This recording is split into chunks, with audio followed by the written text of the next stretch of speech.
Molt bones, com esteu tots? Aquest és un altre dels cims que afegim a la nostra llista de cims de Catalunya. El cim de la Picosa es troba a la Ribera d'Ebre, concretament a Móra d'Ebre. Fa un dia molt ventós, un dia plujós, un dia amb molta boira.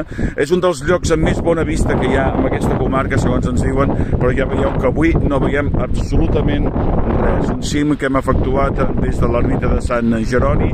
Hi ha algunes zones en les quals està prohibit passar, per tant haurem de canviar la nostra ruta de tornada.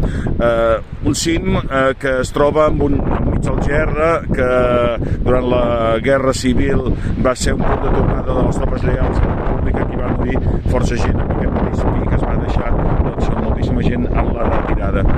Més enllà, darrere no es veu, hi ha el cim de l'Estel, amb una estela a sobre, però avui no hi anem perquè estem al mes de març i aquí sí hi ha un lloc de cria d'aus rapinyaires, millor que les deixem tranquil·les. El cim l'hem fet a la Mercè, i ja baixem cap a baix, que comença a fer molta fresca.